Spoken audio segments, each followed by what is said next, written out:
지난 월요일 날 좀 시간이 있어서 송정 앞바다에 좀 이렇게 갔습니다. 근데 갔는데 아직 날씨가 추운데도 불구하고 젊은 친구들이 이 송정 바다에 파도 타기를 하는 걸 봤습니다. 그러니까 서핑이죠.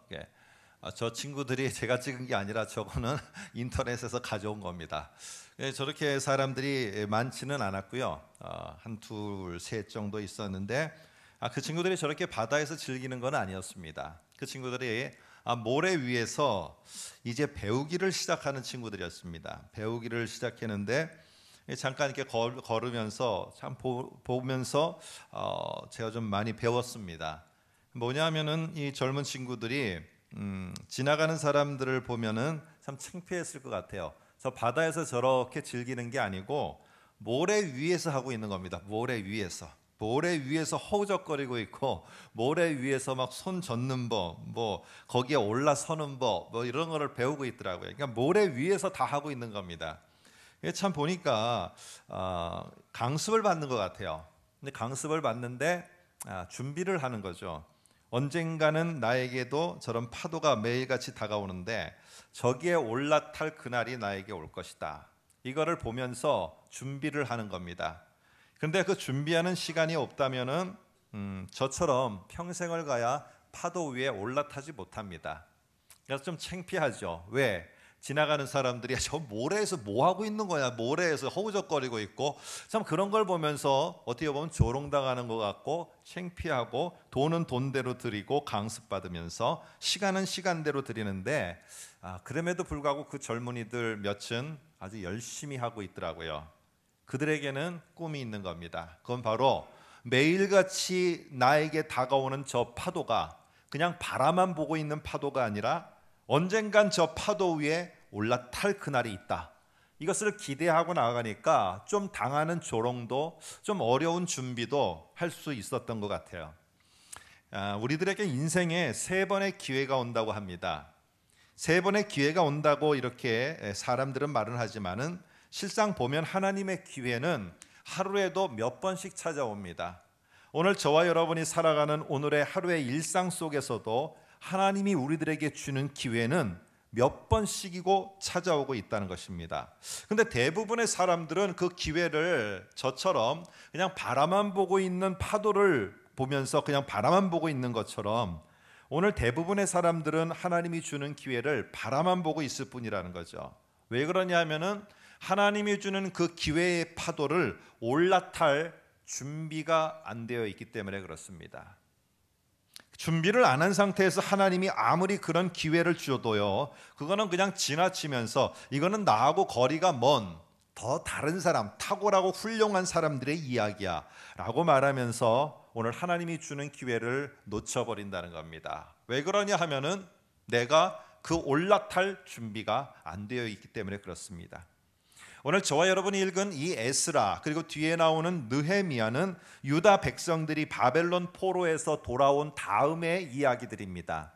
그러다 보니까 바벨론 포로에서 돌아온 이 사람들의 배경으로 이런저런 일이 있었다는 것을 우리들에게 소개하고 있는데 바벨론 포로 생활에서 돌아온 게 3차에 걸쳐서 돌아오게 됩니다. 그래서 우리가 읽은 에스라에서는 1장에서부터 6장까지 보게 되면은 1차로 이스라엘 백성, 유다 백성들이 수룹바벨이라는 지도자와 함께 올라오는 이야기가 나오고, 그리고 오늘 저와 여러분이 읽은 7장서부터 나머지 10장까지가 에스라라는 사람과 함께 이제 또 다른 그룹의 무리들이 이제 이스라엘 예루살렘으로 2차에 걸쳐 귀환하는 이야기가 나옵니다. 그리고 느헤미야, 그 다음에 나오는 느헤미야는 3차에 올라온 사람들의 이야기입니다. 근데 이 1차, 2차, 3차를 보면은 사실은 우리가 어디 아파트를 분양받을 때 1차에 안 되니까 2차, 2차에 안 되니까 3차 뭐 이런 식으로 해서 이스라엘에 올라가는 사람들이 생각보다는 1차에 적었어요. 그러니까 2차, 2차에도 좀 적었습니다. 그러니까 3차 이렇게 자꾸 해서 예루살렘으로 올라 보내려고 3차에 걸쳐서 귀환했다라고 이렇게 여기면 안 됩니다. 오늘 올라가서 이 사람들이 한 일들을 잘 보게 되면은 하나님의 계획하심과 하나님의 목표하심이 있었다는 것을 우리가 알 수 있습니다. 1차로 올라가서 이 사람들은 무슨 일을 했느냐 하면은 성전을 재건하는 일을 했습니다. 무너진 예배당을 재건하는 일을 했어요. 그런데 이 예배당을 재건하면은 옛날처럼 이스라엘 시대의 그 사람들처럼 다 성전 중심으로 이들이 똘똘 뭉쳐서 하나님 중심의 신앙의 삶을 가질 것 같았는데 안 그랬더라는 거예요. 이 사람들이 성전이 지어진 다음에 오히려 신앙생활에 기본이 안 돼 있으니까 내가 어떻게 하나님의 말씀대로 살아가는지, 어떤 게 하나님이 원하는 삶인지, 이러한 모습들이 다 부재하게 됐어요. 없어지게 됐습니다. 그러다 보니까 하나님은 성전을 재건하는 일만 아니라 하나님의 말씀 율법으로다가 신앙을 바로 세워야겠다 해서 하나님이 한 사람, 에스라라는 사람을 중심으로 해서 2차 그룹들을 모으게 해서 이들로 하여금 신앙생활의 견고함을 만드는 이 새로운 재건을 하나님은 계획하십니다. 그러니까 첫째는 성전 중심이었다면 두 번째는 강력하게 하나님 말씀 중심입니다. 이러자 보니까 이제 3차로 느헤미야를 통해서 올라와서 한 일은 무너진 예루살렘 이 도시 전체 주변에 있는 성벽을 재건하는 일이었습니다. 그런데 이 성벽을 재건하는 일을 느헤미야서에 보면은 내가 창문을 열어서 내 앞에 보이는 성벽은 그 집안 사람들이 책임져야 되는 겁니다. 이 말은 곧 뭐냐 하면은 내가 창문을 열고 보이는 내 앞에 있는 나의 가정, 내 공동체, 내 직장, 내가 살아가는 나의 학교 모든 영역을 오늘 이 사람들은 하나님이 원하는 모습으로 새롭게 재건해야 될 모습, 그게 바로 3차에 있습니다. 여러분 이거를 다시 한번 보면은 꼭 이 트라이앵글의 모습처럼 이렇게 됩니다. 그래서 첫 번째 신앙 회복의 트라이앵글을 보면은요, 이 성전을 재건하는 것처럼 예배의 회복을 강조합니다. 그리고 율법을 통한 신앙의 재건처럼 말씀 순종의 회복이 강조됩니다. 세 번째는 성벽이 재건되는 것 속에 우리의 삶의 터전, 이것들이 하나님 중심으로 바로 서야 되는 것을 우리에게 교훈합니다. 그런데 이 세 가지는 우리가 떨어뜨려 놓을 수가 없다는 것입니다. 저 사람이 자기의 삶의 가정과 직장에서 크리스찬의 모습이 보이지 않는데 예배가 저 사람이 잘 살아있는 예배를 드린다? 이거는 이 트라이앵글 구조 속에 합리적으로 있을 수가 없다는 것입니다. 아무리 예배가 살아있는 것처럼 보이고 예배 속에서 자기가 함께하는 것처럼 예배를 사모하는 것처럼 말을 하고 그렇게 표현을 하는지 모르지만 삶의 부분 속에서 모두가 고개를 젓는 내 삶의 모습이 보인다면 그 사람은 예배가 살아있는 것이 아니라는 겁니다. 다시 말하면 내 삶이 자꾸만 어둡고 우울하고 그리고 하나님의 말씀 순종이 이상하게 내가 예전과 같이 그렇게 되지 않으면은 분명히 내가 예배가 내 속에 활동적으로 활기 있게 자리매김을 못했기 때문입니다. 그러면 예배가 다시 자리 잡으면은 이 두 가지는 해결되고, 예배가 내가 좋긴 좋은데 이상하게 말씀이 순종이 안 되면은 또 삶의 터전과 예배도 똑같이 그렇게 됩니다. 그래서 이 세 가지는 함께 맞물려 가는데 오늘 1차 기환, 2차 기환, 3차 기환에 있었던 일을 우리가 순차적으로 보면은 예배 회복이 1단계인 것을 알 수 있고요. 그 다음에 예배만 회복되는 게 아니라 예배당 문턱만 왔다 갔다 하는 게 아니라 말씀을 따라 그 주어진 명령을 내가 살아내느냐 못 살아내느냐, 이게 2단계로 우리들에게 주어지고 있고, 이 1단계와 2단계가 우리들 속에서 이루어지면은 그 다음에 3단계, 우리의 무너진 성벽과 무너진 직장과 무너진 이 나라 속에, 이 사회 속에는 다시 예수의 계절을 가져올 수 있는 회복이 있게 된다는 것입니다. 이래서 1차, 2차, 3차는 우리 인간 편에서는 안 되니까 재분양하고 또 재분양하는 아파트 분양처럼 그게 아니라 하나님의 아주 주도 면밀한 계획과 목표 속에서 1단계, 2단계, 3단계가 있었고, 1단계를 추진할 사람들, 지도자와 함께할 사람들을 하나님은 선별해서 올라오도록 인도하셨고, 2단계의 말씀 운동을 일으킬 사람을 통해서 그것을 주도할 사람들을 올라오게 하셨습니다. 3단계도 마찬가지고요. 오늘 저와 여러분이 읽은 이 7장은 바로 2차 기환의 이야기를 오늘 우리들에게 해주고 있습니다. 한번 7장 1절을 한번 볼까요? 7장 1절에 보니까 이런 말로 시작하고 있습니다. 이 일 후에 바사왕 아다삭스다가 왕위에 있을 때 에스라라 하는 자가 있었으니 하면서 에스라가 등장을 합니다. 그러면 이 일이 어떤 일일까요? 이 일 후라고 그랬으니까 이 일은 다른 게 아니라 1차 그룹들이 예루살렘으로 돌아온 그 일입니다. 스룹바벨이라는 지도자와 함께 사람들이 예루살렘으로 돌아왔어요. 그래서 성전을 재건하고 성전을 좀 다시 완성해 놨어요. 근데 옛날과 같이 이렇게 좋지를 않았습니다. 그래서 옛날에 화려했던 성전을 솔로몬이 지은 솔로몬 성전, 그래서 두 번째의 이 성전은 스룹바벨이라는 지도자에 의해서 세워졌다 해서 스룹바벨 성전이라고 이렇게 말합니다. 근데 자기들 마음에 합당하지가 않은 거예요. 뿐만 아니라 이들 속에는 성전은 지어놨는데 성전을 지어놓은 그곳에서 머물고 오히려 그들에게는 말씀과 하나님의 율법과 명령을 제대로 알지 못하니까 이방인들과 통혼을 하고 죄악이 그들의 삶들 속에 들어오고, 그러면서 그들은 좌절감에 사로잡히고 패배의식에 사로잡히고 서로 간의 유대인들끼리 속에서는 전혀 하나님을 믿는 백성다운 모습이 보여지지 않는, 성전은 재건해놨는데 삶의 모습은 여전히 그렇게 하나님 백성다움이 없는 것입니다. 오늘 우리는 단지 한 장을 넘겨서 6장에서 7장으로 넘어갔습니다만 이 6장과 7장에는 이런 삶의 패턴이 60년간이나 지속되게 됩니다. 그래서 하나님께서 이제 또 다른 그룹들을 통해서 말씀 운동으로, 말씀을 통한 회개 운동으로, 말씀을 통해서 이방인들과 통혼되는 것을 회개하고 끊어버리는 이 새로운 삶의 패턴을 만들기 위해서 하나님은 이 운동을 일으킬 사람들을 2차로 귀환해서 예루살렘으로 불러들입니다. 그 주역이 바로 에스라와 함께한 레위인들과 2차 그룹 속에 속한 사람들입니다. 여러분, 오늘 여기서 우리는 어떻습니까?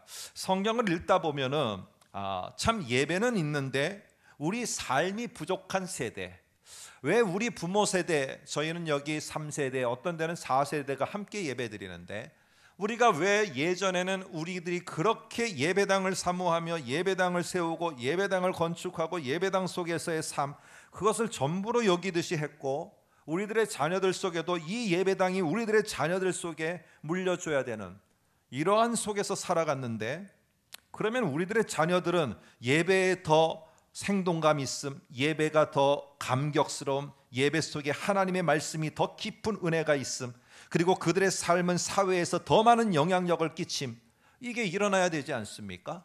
그런데 왜 예배당의 문은 더 많아졌고 예배당의 턱은 더 낮아졌고 많은 사람들이 언제든지 찾아들을 수 있는 그 예배당이 됐는데 왜 사회에서는 예전과 같지 않다는 그런 소리를 우리 모두가 들어야 될까요? 오늘 이럴 때 2차 귀환한 에스라와 함께한 그룹처럼 오늘 저와 여러분들 속에도 하나님은 기회를 불어넣고 기회의 파도를 불어넣으면서 이것 속에 올라타기를 초청하고 있습니다. 이 바람에 함께 올라타고 이 파도에 함께 올라타기를 원하고 있지만은 우리는 정작 올라탈 준비가 안 돼 있습니다. 오늘 그런데 하나님은요, 이 에스라를 불러들였을 때 에스라와 함께한 자들은 그 파도에 올라타고 예루살렘으로 왔다는 겁니다. 여러분, 에스라와 같은, 느헤미야와 같은, 스룹바벨과 같은 이런 탁월한 인물들은 원래부터 그러니까 여러분, 우리는 이렇게 질문을 하면서 이렇게 느낌표를 찍어야 됩니까?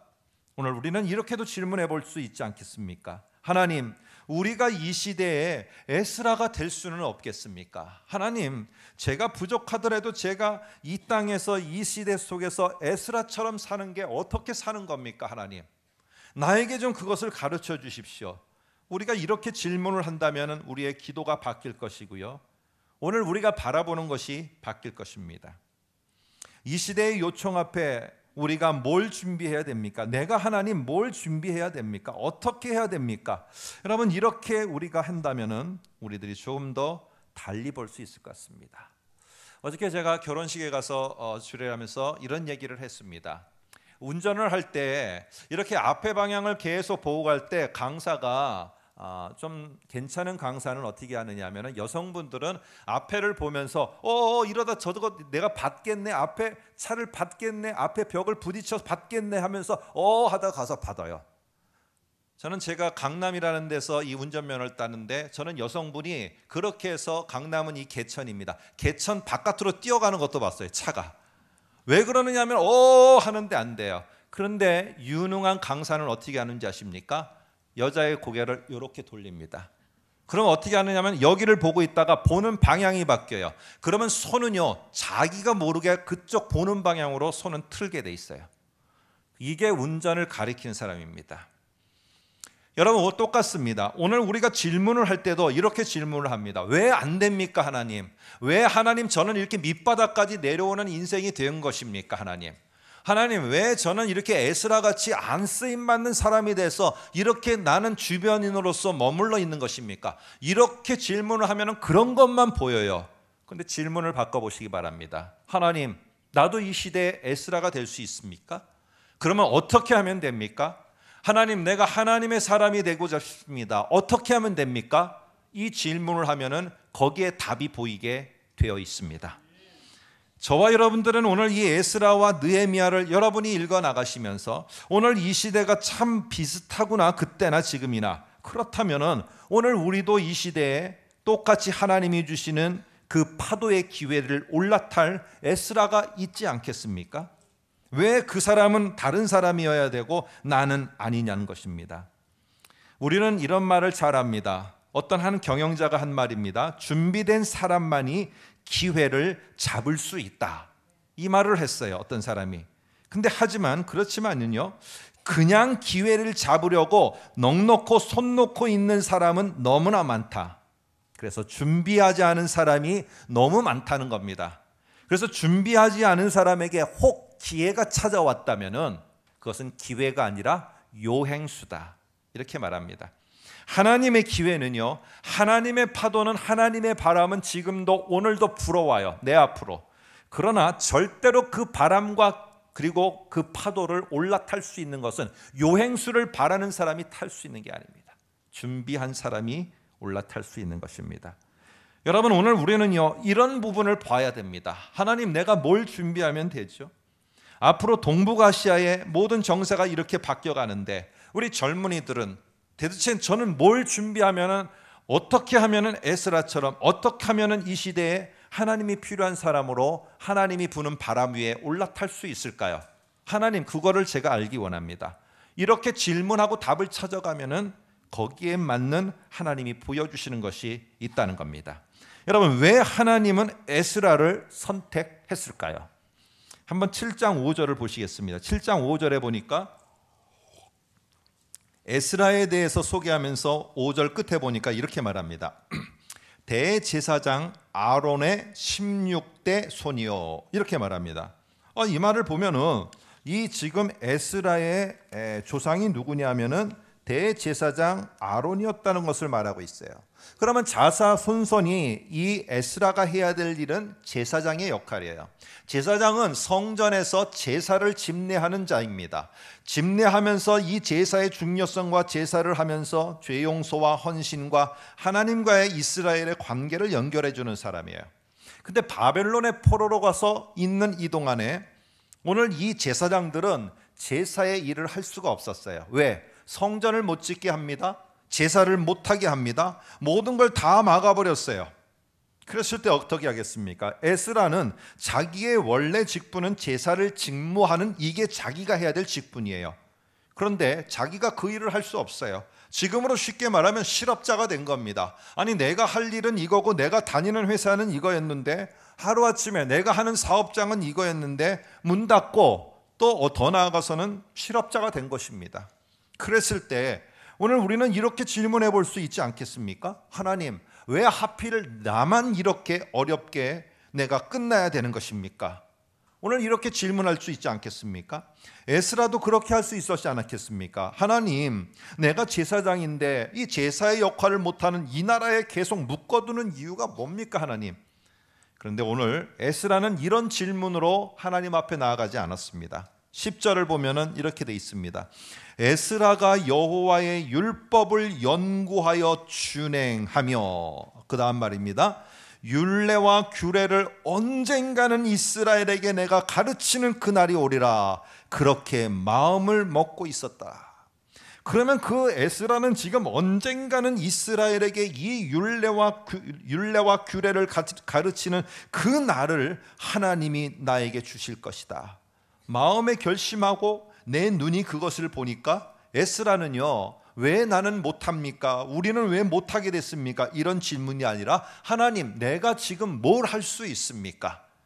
그런데 에스라가 할 수 있었던 것, 또 다른 제사장들이 할 수 있었던 것은 여호와의 율법을 연구하고 내가 지켜보고, 연구하고 지켜보고, 그 말씀을 다시 내가 연구하고 그대로 해보고, 이러는 것들을 통해서 오늘 그들의 삶을 하나하나 해나갈 수가 있었다는 겁니다.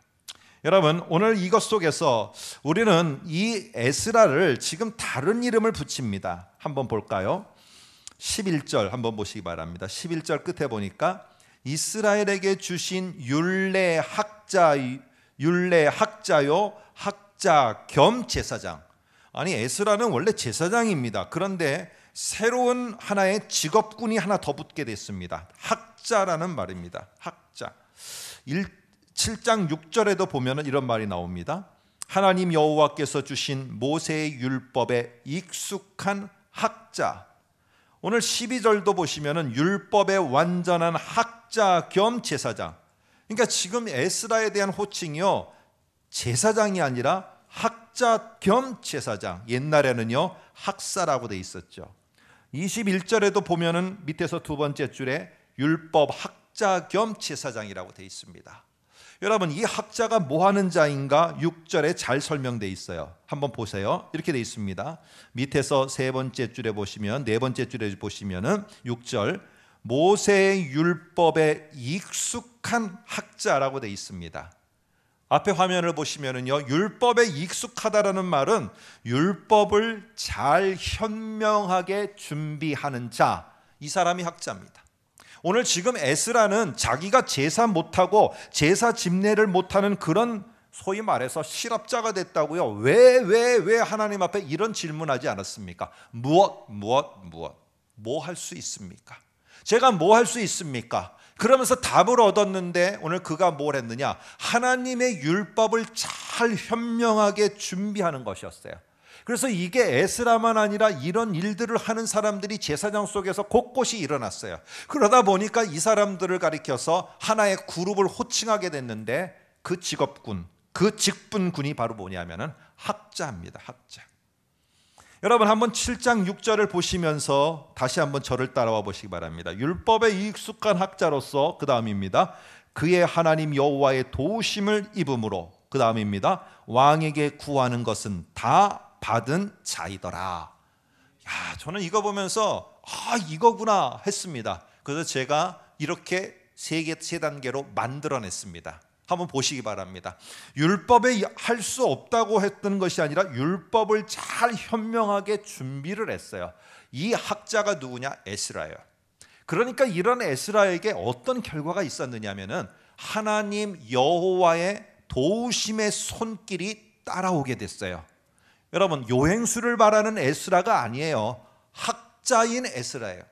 율법을 잘 현명하게 준비하니까 하나님 여호와의 도우심의 손길이 따라오게 됐고, 그 다음에는 하나님의 도우심만 아니라 이 페르시아의 아다삭스다 왕은 뭐까지 개런티를 했느냐 하면은, 보장을 했느냐 하면은요, 네가 올라가서 지금부터 할 일에 대해서 필요한 것 있으면 나 왕에게 다 구해라.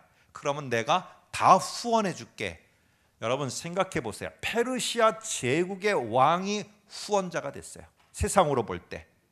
오늘 이렇게 에스라가 하나님의 도우심의 손길과 세상 제국의 왕이 모든 것을 서포트하는 이 놀라운 일을 여러분 가져올 수 있게 된 것은 무엇이었습니까? 에스라가 율법을 잘 현명하게 준비하는 자였다는 거예요. 준비하는 자였다는 겁니다. 하나님은 준비한 에스라와 그와 함께하는 사람들을 불러 올렸어요. 이 2단계의 하나님의 큰 목적을 위해서요. 여러분 우리 한번 9절을 볼까요? 9절에 이렇게 말합니다. 첫째 달 초하루에 바벨론에서 길을 떠났고 하나님의 선한 손의 도우심을 입어 다섯째 달 초하루에 예루살렘에 이르니라. 예루살렘에 이 에스라 그룹들이 도착했다는 이야기예요.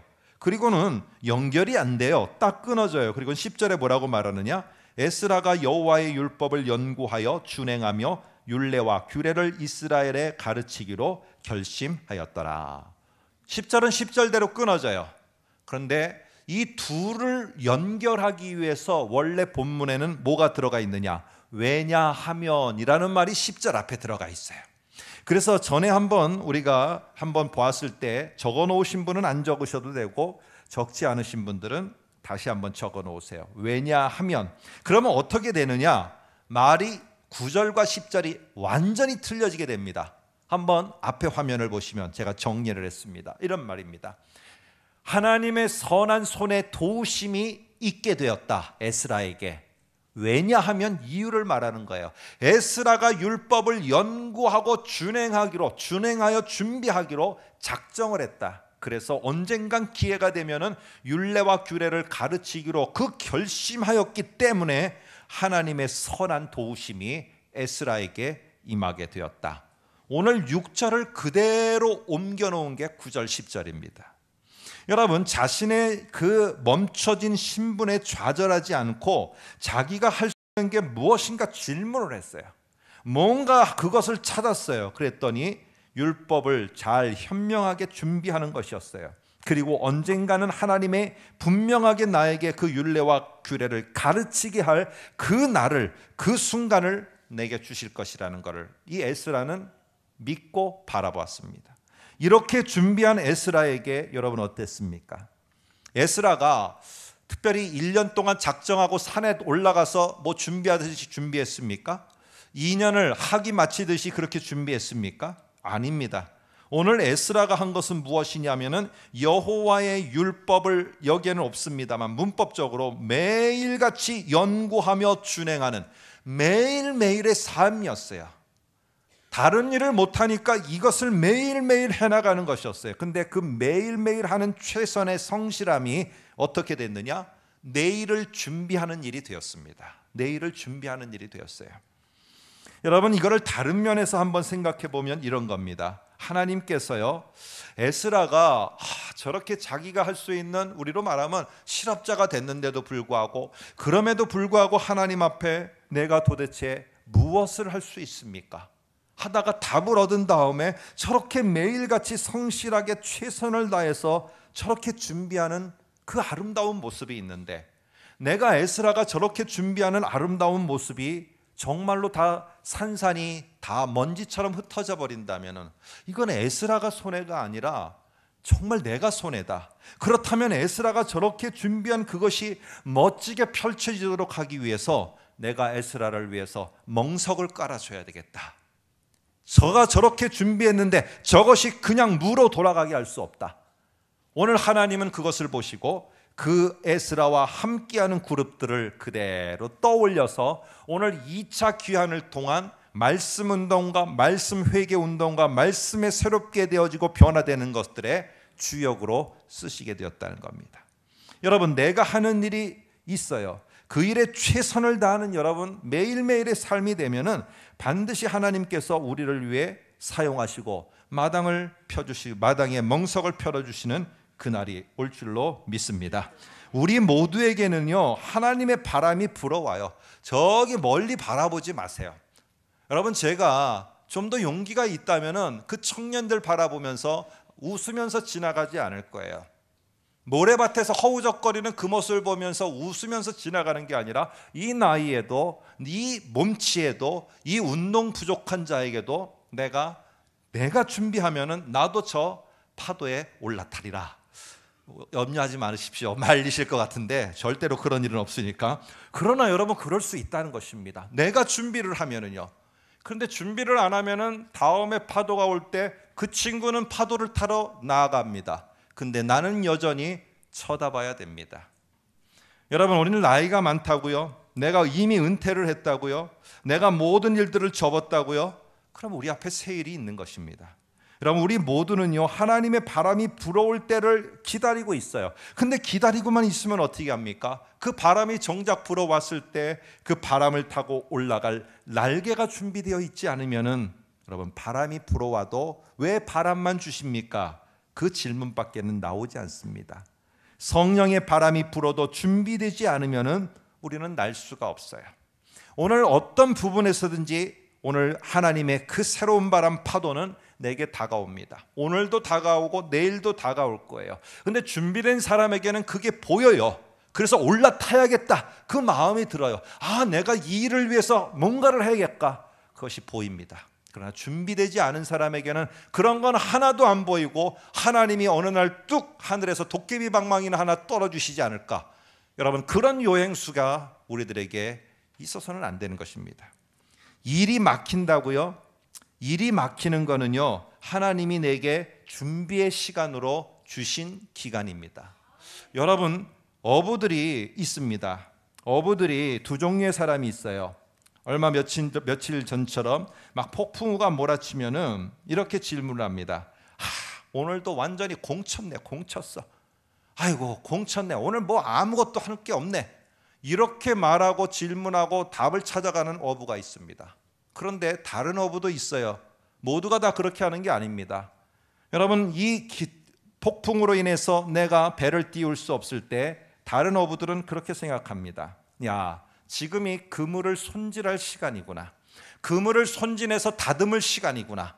그러면은 자기의 방에서 그물을 다 다듬고 해서 언젠간 폭풍우가 거치고 다시 배를 띄울 그 시간이 올 텐데 하면서 그 준비된 그물을 가지고 그때가 오면은, 여러분, 기다림 없이 주저함 없이 배를 띄워서 만선의 꿈과 함께 바다로 나아갑니다.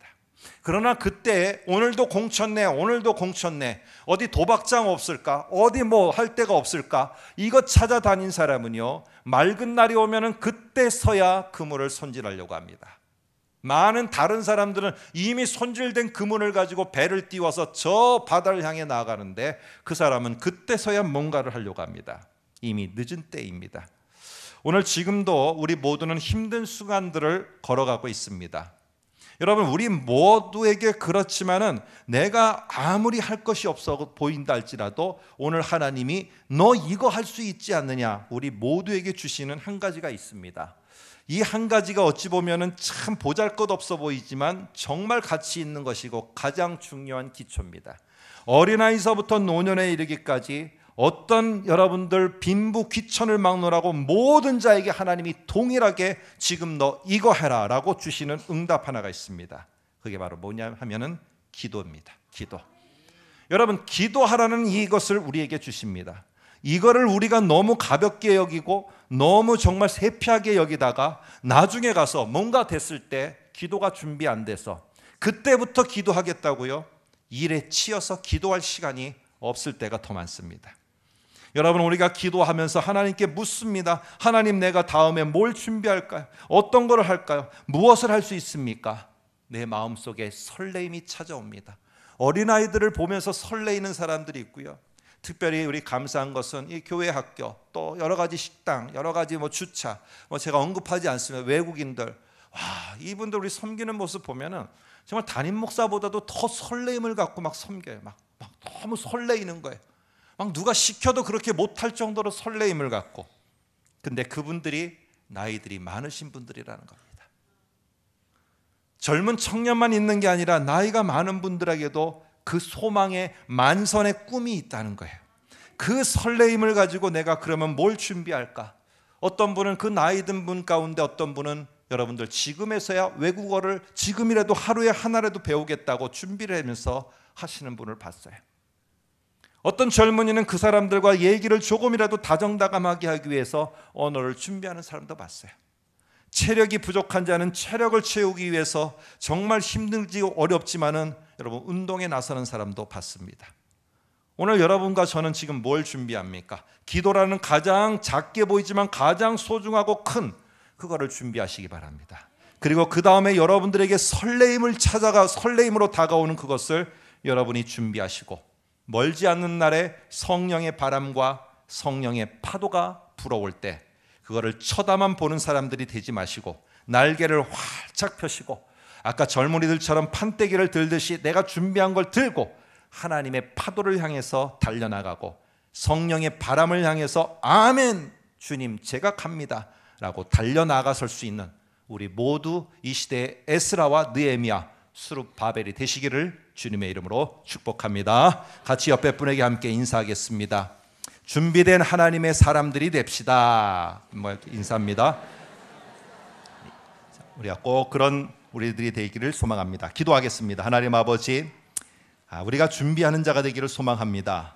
하나님 아버지요, 우리가 일주일을 하고 1년을 쉬기보다는 하루에 단 1분이라도 쉬지 않고 할 수 있는 것을 하게 하시고 설레임을 주시옵시고 기도를 주셔서 하나님 그것에 우리가 준비해 갈 수 있는 우리의 귀한 성도들 되게 하시고 성령이 바람이 불어올 때 우리의 그 준비된 날개를 활짝 펴고 하나님 앞에 아멘 주님 하면서 달려갈 수 있는 우리 모두가 되게 하여 주옵소서. 예수님의 이름으로 기도합나이다. 아멘.